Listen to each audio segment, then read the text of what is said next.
there, welcome to Extra Healthyish, the big sister podcast to Healthyish. This podcast from Body and Soul gives you that little bit extra in your day for your mind, body and soul. I am your host, Felicity Harley. So how much do you know about macros? Do you know the percentage of carbs and fats and proteins you specifically should be consuming daily? Well, health journalist and best-selling author Helen Foster reckons if you're looking for weight loss, then counting macros is a whole lot more effective than counting kilojoules. She is the author of a new book called The Macro Method, and she is going deep into the method in this episode and how you can use it for lasting weight loss.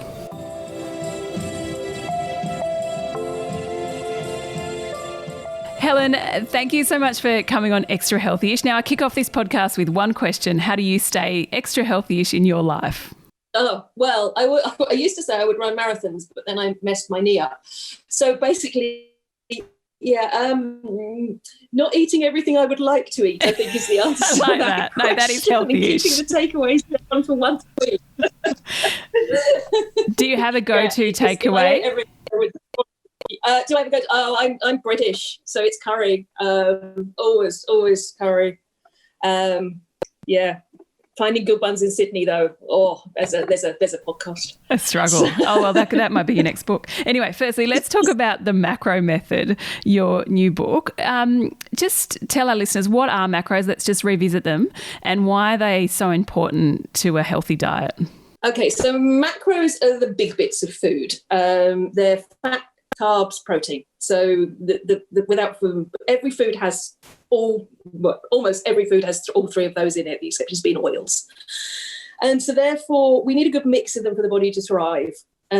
Without all three, you just won't function as effectively. And the problem with a lot of diets is that they tend to cut one of them out or dramatically reduce it. And so that's one of the criticisms of most diets, which as a basic counting macros counteracts. And tell us what the macro method is all about. So we're hoping to try and make macro counting a bit easier for the average person, because it's something that's been used by fitness professionals for a long time. It started off as bodybuilding technique, then it became something that sort of people in gyms knew how to do, personal trainers.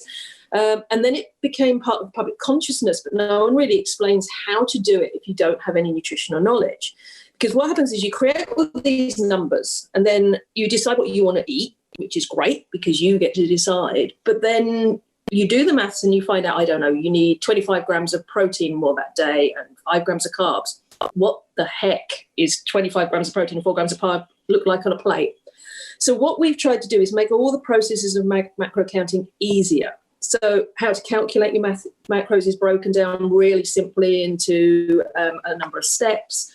How to then determine what goes on your plate is then broken down into even more steps, so you know exactly how to do it. And then how to fill those gaps. And that's where most macro other work doesn't help you fill those gaps. It tells you that you need this much food, but it doesn't tell you what to happen if you're lacking in something in that day. So yes, you're sitting there filling in MyFitnessPal, but then you could spend your rest of your day trying to work out what on earth gives me 9 grams of fat and 12 grams of protein. So what we've done is made that easy for you. It's really quick and easy to fill those gaps in your diet with the method. What does the science say to support this style of eating? I mean, why or how is it more effective than other, say, fat loss programs? Sell it to us. Well, is science. It is the science of nutrition. That's the fundamental thing.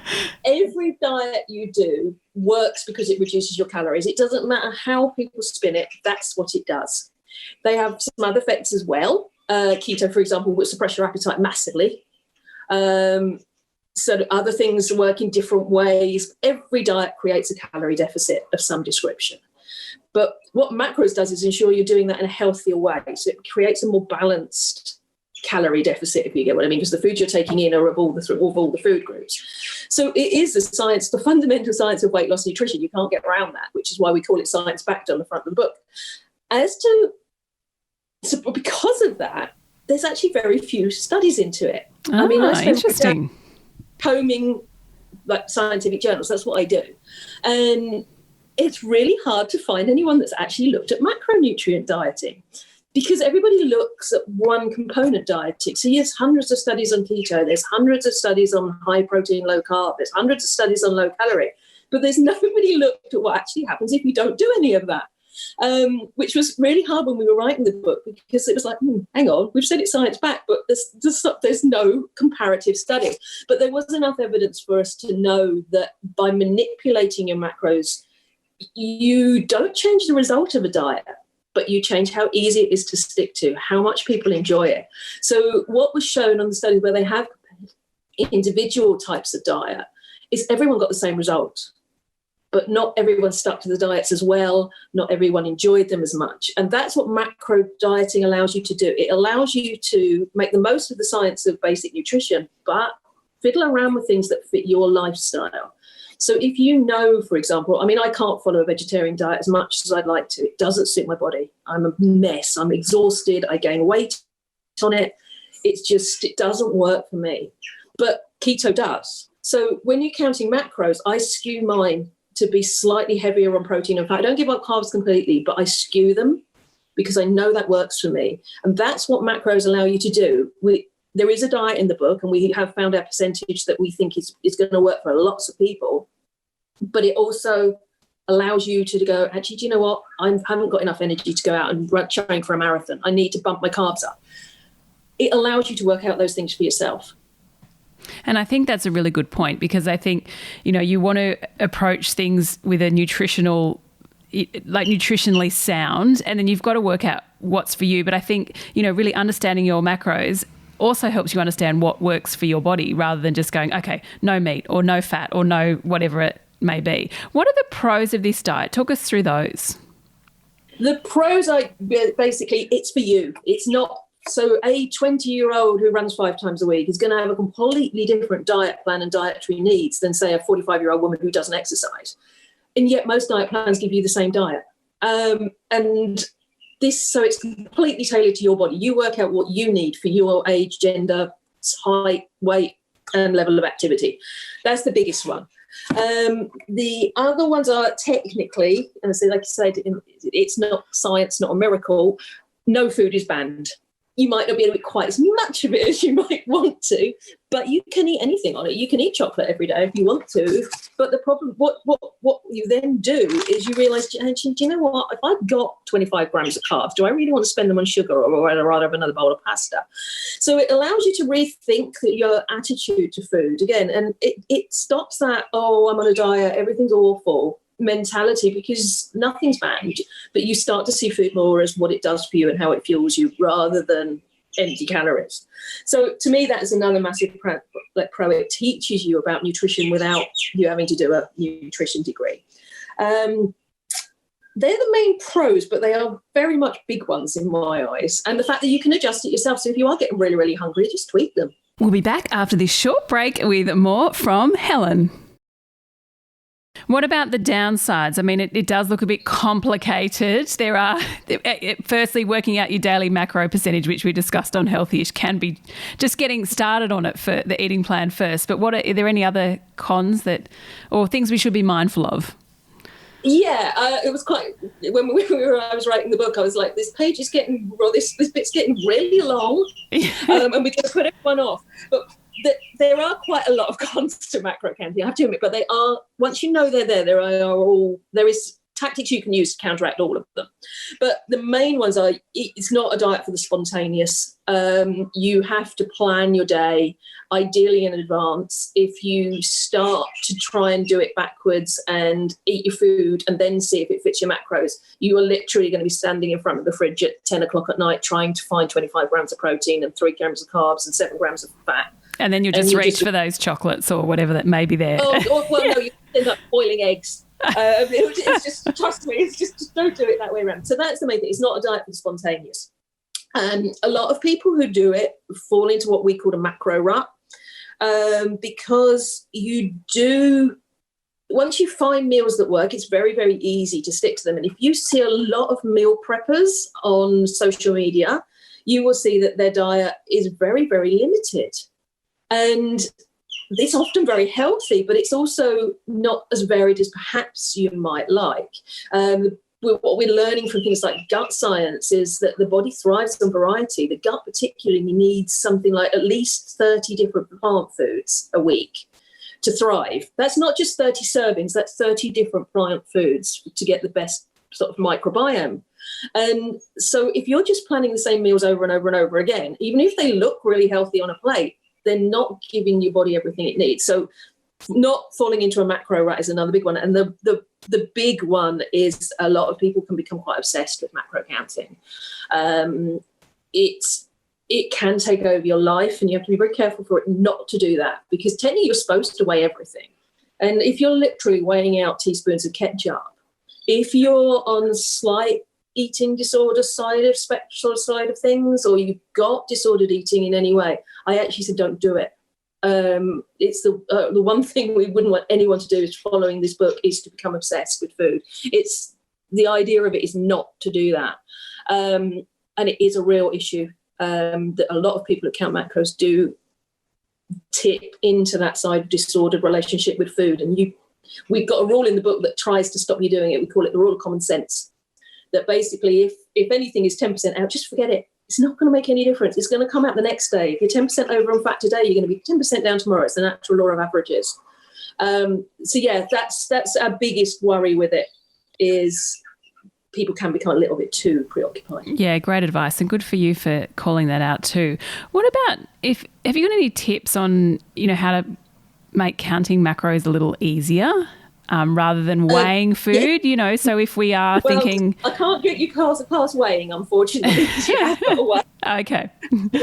But, yeah, there's a few things we've got. The rule of common sense is the most important thing I can tell you. It's just to say, don't stress too much, because even if you don't make it one day, you'll make it the next. And if you don't, they really do balance each other out. The other one, always have Greek yogurt in the house. Greek yogurt fills pretty much every macro hole you can come up with. It's when we were testing the diet, it was the one thing that was every time, it's like, oh, Greek yogurt. So, yeah, that's the big ones. If you really, really can't bear it, if it's just too much mass, forget all green vegetables. Again, no one got fat eating more broccoli in a day than they ever wanted to, or didn't lose weight because they ate too much broccoli. Just forget all of the green vegetables. They're really not going to make that much difference to things. So go for the big foods and just focus on your macros for those. And meal plan, especially when you're first starting out, when you don't know how much portion is, when you can't eyeball a serving, all phrases that people who count macros use. Yeah, just meal plan, weigh it, understand, pay attention to your food and look at what you're eating, because then you'll learn, and then after a while it becomes second nature. You just know how much protein's in a salmon steak and how big a salmon steak you should eat. It does become second nature after a while, but you just got to get to that point. Yeah, you've just got to get your head around it all and get to that point. You've written a lot of books in this space. Is there anything that you learnt yourself, or any kind of, you had a aha moment where you thought, oh, wow, I should eat more salmon, or I need to include this in my diet to make it healthier? What about, was there anything that kind of sprung to mind?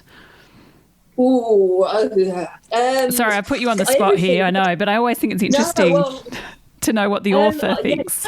Try everything. And it's quite weird, because every time I write a book, well, not every time, because there's been a few where I've gone, oh, no, this didn't work for me at all. The thing that surprised me most was keto. I keep going back to it because I was like, no, don't be stupid. You're really telling me I can eat all of these things and I'm going to lose weight? And it was incredible, but I personally can't stick to it. Vegetarianism, healthiest diet in the world. No, I can't do it. It doesn't work for me in any way, shape or form.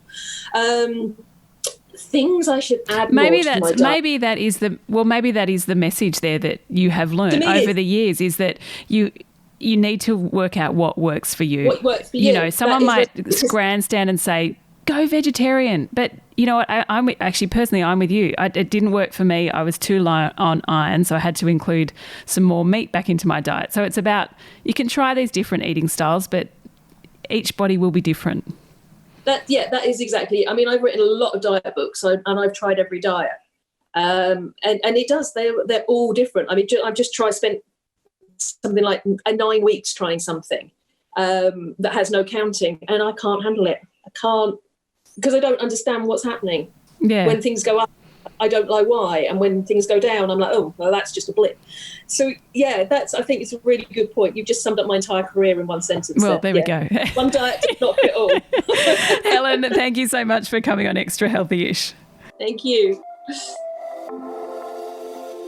I hope this chat with Helen cleared some things up with you if you were questioning what counting macros is all about, or perhaps it inspired you to give it a go.